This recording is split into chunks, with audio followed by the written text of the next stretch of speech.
Bienvenue à l'émission Crois-tu? Notre invité d'aujourd'hui, pendant sa jeunesse, il se considérait comme un homme perdu et convaincu que la performance était la clé du bonheur. Peu importe ce qu'il faisait, il était vide, même s'il croyait en Dieu et qu'il avait grandi dans la foi. Mais un jour, Dieu l'a rencontré quand il a été mis au défi de lire la Bible quotidiennement et qu'il a été confronté à l'amour de Jésus. Allons rencontrer notre invité. J'ai le plaisir de vous présenter M. Marc-Olivier Martin. Marc-Olivier, bienvenue à l'émission Crois-tu? Bonjour, bonjour, content d'être là. On a hâte d'entendre ton histoire. Elle Oui, débute ben, où? À quel endroit débute ton histoire de vie? moi, dans le fond, je suis né dans la grande région de Trois-Rivières, à Saint-Maurice, un petit village pour être exact. J'ai grandi dans une famille chrétienne. Mes parents étaient chrétiens et j'ai eu la chance de grandir sur une ferme Ah, laitière. On avait des vaches. On faisait la traite d'une soixantaine de vaches. Puis on avait 150 têtes environ, hmm. qu'on travaillait fort. Alors, occupé du matin au soir? Ah oui, de tôt le matin jusqu'à tard le soir. J'étais pas le plus dynamique, là, mais la famille était très occupée. Et puis, j'ai grandi dans tout ça. Mes parents étaient chrétiens, on allait à l'église. Toute ma jeunesse, j'ai grandi en connaissant les histoires de la Bible et Hmm. en entendant parler de Jésus. Puis, avec la ferme, il y avait la dynamique que il faut travailler, hein. Il faut que les animaux soient nourris, il faut qu'ils soient nettoyés, il faut qu'on aille faire la traite. Donc, beaucoup du temps qu'on passait était à la performance. Donc, ça l'a amené beaucoup de vouloir toujours être le meilleur, vouloir toujours gagner, avoir raison.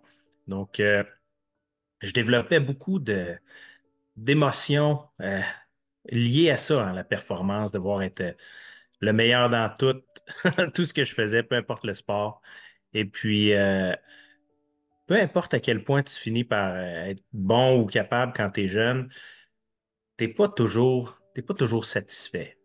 Et puis, dans mon enfance, il y avait beaucoup de choses qui étaient en train de grandir, des côtés plus négatifs, je devenais plus colérique, j'avais besoin de gérer toutes ces émotions-là qui se passent quand tu veux être performant, puis que tu n'y arrives pas, hein. Hmm. Et puis, on est arrivé dans ma jeunesse et tout, j'avais plusieurs personnes qui ont essayé de m'aider, mais une chose qui a beaucoup aidé, c'est que mes parents, dès mon jeune âge, d'à peu près depuis l'âge de 8 ans environ, m'ont envoyé dans des camps d'été.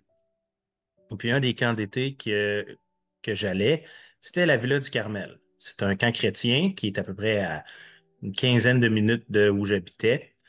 Et puis c'est un camp qui accueille des jeunes. Et à l'âge de 8 ans, je suis allé dans les camps, puis c'était très différent d'aller à l'église, hein. À l'église, on entend les histoires, on voit nos parents, on voit le prédicateur qui se lève, qui fait des messages, la musique. Et puis là, du jour au lendemain, on se ramasse dans un camp d'été avec d'autres jeunes qui ont à peu près notre âge ou qui sont plus vieux, qui ont 15, 14, 16, 17, et puis qui sont des moniteurs, qui sont des exemples, qui croient en Dieu, qui prient. Et puis ça a eu un impact pour moi de dire, bon, je suis chrétien, je connais les histoires, mais ça m'intéresse pas comme eux, ça les intéresse. Et puis moi, je veux être le meilleur dans tout. Puis ça se voyait dans les camps, là, quand c'était le temps de jouer au basket, au soccer, peu importe le sport, là, je voulais performer, mais que je gagne ou que je perde, je n'étais pas plus content. Tu sais. Mais eux, gagner, perdre, ils riaient, il y avait du plaisir. Et puis leur dynamique m'a vraiment touché. Hmm. Et puis, dans ce premier camp-là, j'étais pas vieux, ça a été mon premier contact avec un peu l'appel que Dieu fait sur chacune de nos vies, qui est de rencontrer Jésus personnellement. Et puis que peu importe ma performance, je pouvais pas atteindre les standards de Dieu. Ça, je suis pas vieux, j'ai peut-être 8 ou 9 ans. Et puis, à cet âge-là, 8 ou 9 ans, dans ce camp-là, il avait pris un peu une image du le voyage du pèlerin. Il avait il avait fait un chemin, il l'avait préparé, puis on avait plein de petites stations. Et juste avant de partir, il nous avait chacun donné un sac, puis il l'avait rempli. On avait notre propre fardeau. Et puis, avec notre petit fardeau, on se promenait, puis on passait à travers chaque station. Et ça a été un peu mon premier contact avec l'Évangile, clairement expliqué quand, à la moitié du chemin dans ce camp-là, je suis arrivé avec mon fardeau, avec mon petit sac, devant une croix. Et puis là, on lisait un texte qui nous appelait à suivre Jésus, qui nous appelait à déposer nos fardeaux. Et puis, il y avait des versets décrits et il nous parlait de la conséquence de notre péché, qu'on ne pouvait pas se présenter avec Dieu, devant Dieu avec notre fardeau, notre sac. Et puis là, je me suis dit, OK, c'est, c'est, c'est important. Et je me souviens encore, je suis arrivé devant la croix, j'ai lu les versets, puis j'étais touché de voir que Jésus avait vraiment fait ça pour moi. Fait que automatiquement, j'ai pris mon fardeau, puis je l'ai déposé. Et puis la vie a continué. Et là, tout le monde est content. C'était comme le défi, veux-tu garder? Parce qu'au début, il disait, faut pas que tu perdes ton fardeau, là. C'est important, c'est ta valeur, c'est avec ça que tu vas gagner tes affaires. Mais là, on était appelé à le déposer, puis je l'ai déposé. Mais après ça, la vie continue. Hein. J'ai compris un peu ce que Jésus avait fait pour moi, mais pas plus que ça. Hein. La vie continue, on est au camp, les gens sont dynamiques. Et vraiment, à la suite du camp, après ce camp-là, j'ai commencé à réfléchir un petit peu plus, hein, avec qu'est-ce que j'ai vécu, qu'est-ce que j'ai vu. Quand je lisais la Bible ou quand j'allais à l'école, ben, je voyais mon besoin. Je réalisais que ce que Jésus avait fait, c'était exceptionnel, puis que je méritais pas ça. Mais ça avait pas tant frappé la réalité de ma vie. Donc, Mais tu sais, je peux dire que tu avais l'image, l'illustration que Jésus était venu porter ton fardeau, littéralement, pendant ce camp de jeunesse, tu as déposé ton fardeau. C'est ça, hein, il y a exactement, ça a été ton mon premier histoire. contact. Oui. Bien, une courte pause, mon cher Marc-Olivier, et ensuite on revient avec la suite de ton témoignage. Le voici, ce merveilleux cadeau. Nous vous offrons un livret d'environ 20 pages qui a comme titre Passeport pour le ciel. Très bien illustré. Un enfant le pourrait saisir, comprendre la portée du message. Nous vous l'offrons tout à fait gratuitement, sans aucun déplacement de votre part. Vous pouvez nous appeler, vous pouvez aller sur notre site croatu.ca, faire des demandes, mais il sera livré à la maison, chez vous. Alors donc, juste en faire la demande, et il sera livré gratuitement à la grandeur du Québec, grandeur du Canada, à tous ceux qui voudront le recevoir, qui va vous expliquer comment avoir un passeport pour entrer au ciel. Et cela pour l'éternité. Marc-Olivier, tu grandis dans une famille chrétienne, donc les valeurs chrétiennes ou bibliques te sont exposées. Tu assistes aussi à la vie de l'Église et même à des colonies de vacances où est-ce que l'Évangile est présenté sous forme d'illustration et entre autres cette croix, là où Jésus s'est retrouvé un jour, bien, elle t'interpelle, mais tu continues ton petit bonhomme de chemin. Oui, exactement. Comme j'expliquais, après les camps, j'ai commencé à réfléchir plus personnellement à qu'est-ce que ça avait comme impact sur moi. J'ai compris quand même jeune, dans les 2 années qui ont suivi, ce que Jésus avait fait pour moi. Comment est-ce que j'étais un pécheur et peu importe ma performance, peu importe que je sois le meilleur ou pas, j'avais besoin de Dieu. Peu importe ce que je faisais, sans l'œuvre de Jésus dans ma vie, j'allais pas pouvoir être en relation avec Dieu. Et puis avec toutes les défis émotionnels que j'avais, de vouloir performer, d'être toujours le meilleur, les relations étaient parfois difficiles et c'était comme un point qui me gardait. Je devais performer pour Dieu. Et un jour, vers l'âge de 16 ans, là, ça fait maintenant presque 6, 7 ou 8 ans là, que je vais dans les camps, que je suis à tous les étés, je rencontre les gens, le dynamisme. Et entre-temps, je comprends l'Évangile vraiment, ce que Jésus a fait pour moi. Je réalise son salut, son plan, mon besoin de lui, puis je l'accepte et je me fais baptiser. Je déclare publiquement aux gens de mon Église comme quoi je veux suivre Dieu. Et euh, j'arrive à un point dans ma vie où maintenant j'ai soif de Dieu et là je commence à poser des questions.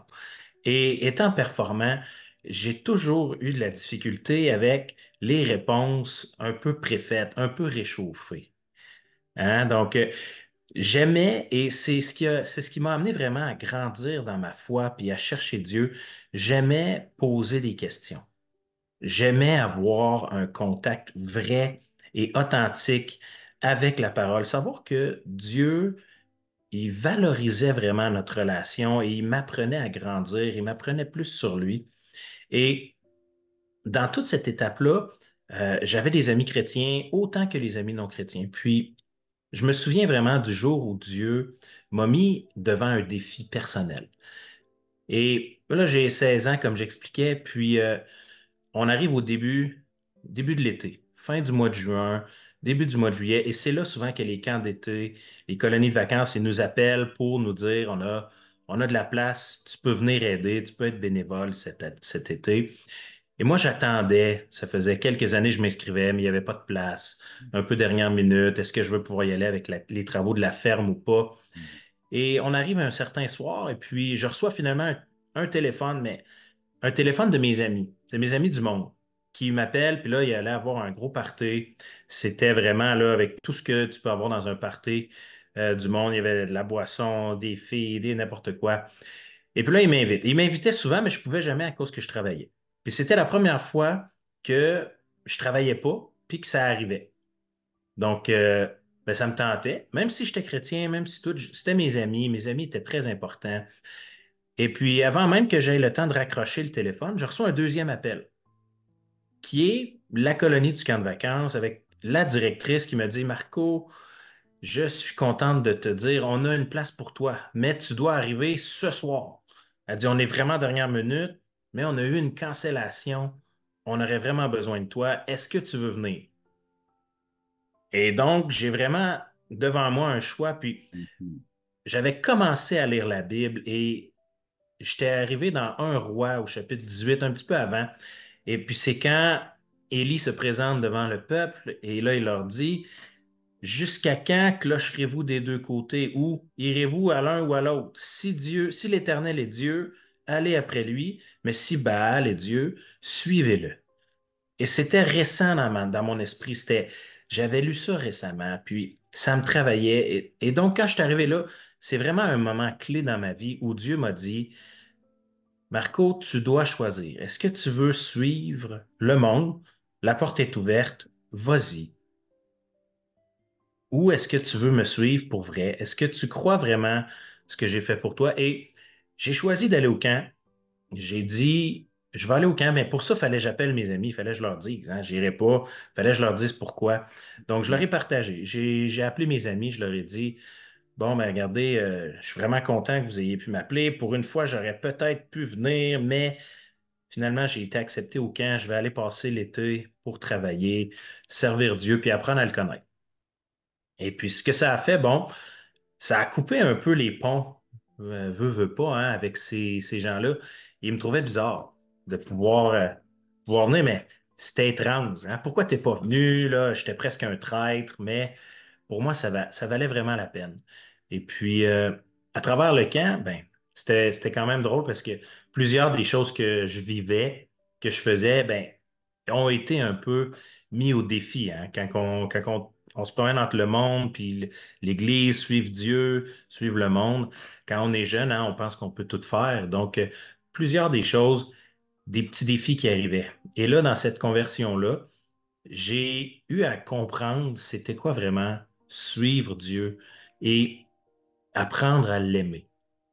Donc, comme je détestais les réponses un peu vides ou préfabriquées, j'ai commencé à poser mes questions. Mais là, je me disais, au lieu de poser mes questions à papa, maman qui sont chrétiens depuis bah, des années, hein, ou même les gens à l'église, des pasteurs, qui, quand un ado, des fois, vient nous poser des questions, on a une réponse toute faite, mais j'ai commencé à poser mes questions au camp d'été, au directeur, au responsable, qui, selon la publicité, était là pour me donner des réponses, hein, était là pour parler, discuter. Donc, je posais mes questions sur ce qui se passait avec les émotions, les désirs, les tentations, et j'ai commencé, à travers ça, à avoir des réponses intéressantes. Tu sais, Ben, des réponses Marc-Olivier, on va prendre une courte pause à ce moment-ci de ton témoignage.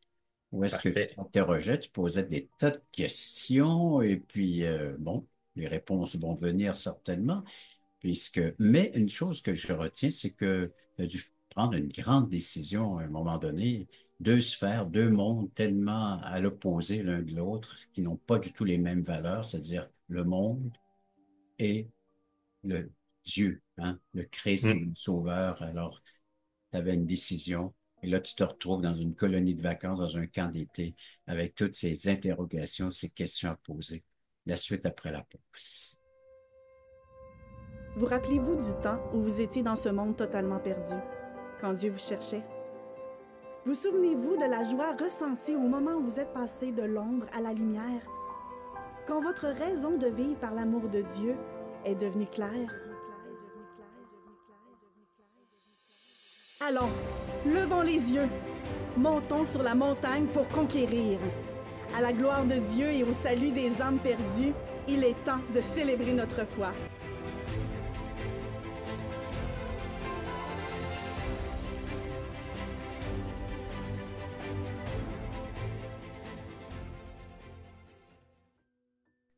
Alors, Marc-Olivier, donc rempli de questions et tu les poses aux responsables du camp d'été où est-ce que tu te retrouves. Es-tu à l'âge de 16 ans, si j'ai bien pris, ou t'avais, oui, tu étais à la vers l'âge Oui, de ces âges-là. 16 ans, dans la fleur de l'âge, comme on dit. Parfait. Oui, donc je suis au camp et là, on commence à me donner des réponses construites, mais avec aussi, le bon terme, je pense, c'est ancré. Hein? Vraiment, les gens avaient des réponses, avaient des versets bibliques, avaient des réponses qui n'étaient pas sorties comme d'un livre préfet. On m'amenait dans la parole de Dieu, on me montrait des choses, on me montrait les conséquences que la Bible donnait sur certains péchés, sur certaines mauvaises décisions. Et vraiment, j'ai appris à un peu tomber en amour avec lire la parole de Dieu pour trouver des réponses de Dieu. Mais dans un camp de vacances, c'est bien beau. Tu es, entouré de chrétiens, tu es entouré de gens qui t'aiment, qui t'encouragent, qui lisent la Bible aussi. Et puis, donc, on passe l'été, revient, dernière année du secondaire, juste avant le cégep. Et là, j'aime lire ma Bible, j'aime les choses, mais le temps de le faire, c'est difficile. C'est pas évident. Et là, mes réponses, je me pose encore certaines questions. J'ai eu des réponses. Et la personne, le responsable qui s'occupait un peu des jeunes adultes, de la jeunesse, m'a donné quelques livres à lire, mais j'avais de la difficulté. Donc, il y a il y a une jeune fille qui est aujourd'hui ma femme qui un jour m'a dit, elle dit, moi aussi, je trouve ça difficile de lire la Bible. On va lire chacun de notre côté, puis une fois par semaine, on va s'appeler juste pour se dire ce qu'on a lu. Fait qu'on jase pas de la pluie puis du beau temps. T'as-tu lu quelque chose? J'ai-tu lu quelque chose? Oui, qu'est-ce que tu as lu? Puis juste pour se garder redevable. Et je dirais que cet exercice-là a changé ma vie parce qu'à toutes les semaines, si tu n'as pas lu, c'est gênant de dire j'ai pas lu. Hein? Donc, ça a duré deux, 3 mois. Et ensuite, j'ai vu vraiment des beaux impacts sur ma vie personnelle, ma vie spirituelle. Et on a ouvert ça à tout le monde. Donc, tous les jeunes qui avaient environ notre âge dans l'Église, on se rassemblait le mercredi. Et si personne n'avait lu, on disait rien. On était tout en rond et on faisait un chant ou deux. Ensuite, bon, qu'est-ce que vous avez lu cette semaine? Là, des fois, au début, il n'y avait pas beaucoup de monde. Il y avait moi, il y avait elle, il y avait une ou deux autres personnes, mais on est devenu comme motivés par la parole de Dieu et on a trouvé nos réponses. On a vraiment trouvé un Dieu qui est sage, un sauveur qui nous aime, vraiment. Et la performance qui était la chose ultime de ma vie, elle avait disparu parce que c'était pas ma performance qui comptait, c'était vraiment l'œuvre de Jésus, le pardon que lui m'avait gagné à la croix et le fait que peu importe ce que je fais, que ce que je pouvais faire peut-être, ça donnait pas plus. Hein, j'avais juste besoin de Jésus et d'enlever le reste, de C'était sa trier. performance. Lui, il a performé Ah jusqu'au oui, bout. Hein? Alors, exactement. Lui a performé là où moi je pouvais pas. ouais. Et sans lui, je pouvais rien faire. Et je voulais vraiment suivre Dieu. Mon petit côté performant m'a amené à, je veux suivre Dieu avec toute ma vie. Donc, après ça, au lieu d'aller au cégep et tout, j'étais allé à l'école biblique. J'ai fait les études. Je voulais avoir les réponses. Je voulais trouver Hmm. dans la Bible, dans les doctrines, dans les plus, les contre, les côtés difficiles. Hein. Des fois, il y a des questions qu'on ne comprend pas. Euh, Puis il y a des choses qui sont claires, donc j'ai beaucoup étudié. Et à partir de ce moment-là, le Seigneur a vraiment montré qu'il y avait un appel sur ma vie que je puisse le servir avec tout- tous les dons, les forces, les faiblesses. Et puis, ça a amené vraiment beaucoup des belles bénédictions. J'ai pu servir le Seigneur dans un peu tout le Québec, de la Gaspésie à Ah l'Abitibi. oui. On s'est promené beaucoup dans plusieurs camps d'été, dans des églises. Donc, on a pu encourager la jeunesse, faire quelques prédications. Vraiment, le Seigneur a amené des belles bénédictions quand on le suit. Donc, vraiment, j'ai été béni au-delà de toutes ce que je pouvais penser en suivant le Seigneur. Et pas parce que je le mérite, mais encore là, parce que Dieu se plaît à bénir ceux qui le suivent, à en prendre soin. Et donc, vraiment, toutes mes questions, ça arrive encore qu'on a des questions, mais maintenant, je sais, je peux aller vers Dieu, puis j'ai le Mhm. droit de poser la question, pourquoi ça? Puis peut-être que je ne comprendrai pas tout de suite, mais le Seigneur est là. Il nous entoure, il nous apaise, il nous calme et il Mhm. nous aide vraiment à réaliser tout son amour et il nous amène à pouvoir lui faire confiance. Mhm. Puis ça fait maintenant près de 20 ans que je sers Dieu. Il a permis que je puisse me marier la jeune fille avec qui on a fait le plan ensemble. On a toujours Oui. été très complices. Le plan de Et lecture, oui. ouais, on a toujours été très complices et on a pu vraiment voir la main de Dieu dans les différentes personnes qu'on a rencontrées. Et Jésus a vraiment changé ma vie en prenant mes péchés, me donnant sa justice et me donnant aussi plus que tout ce que je pouvais demander. Mhm. Maintenant, c'est ça. Il s'agit simplement de faire confiance à Dieu, faire confiance à Jésus et ne pas nous appuyer sur notre propre sagesse. Merci beaucoup, Marc-Olivier. Ce que je peux rajouter, c'est que si vous avez des questions, comme Marc-Olivier en avait, puis en a encore, mais il trouve les réponses dans un livre qui est à la portée de tous, dans la Bible. Alors, j'aimerais qu'après une courte pause, mon cher Marc-Olivier, tu nous lances le défi. Oui, de lire, peut-être de feuilleter la Bible, mais aussi de placer notre foi là où on devrait la placer, dans la personne de Jésus. Alors, après la pause, j'aimerais que tu nous en rajoutes encore un peu sur ta foi, ton expérience et comment que nos téléspectateurs peuvent aussi bénéficier de cet amour de Dieu par une foi placée en la personne de Jésus. Après la pause.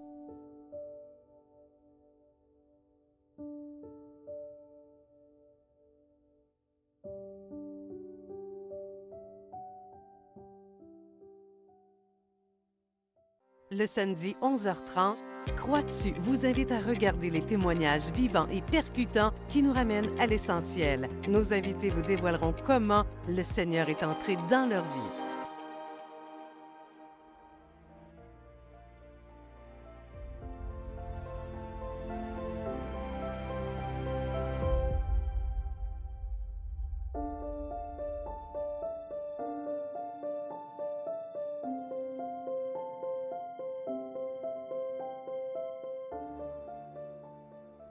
Marc-Olivier, à toi le mot de la fin, pas de l'émission, mais de ton témoignage et puis de comment tu peux t'adresser à nos téléspectateurs.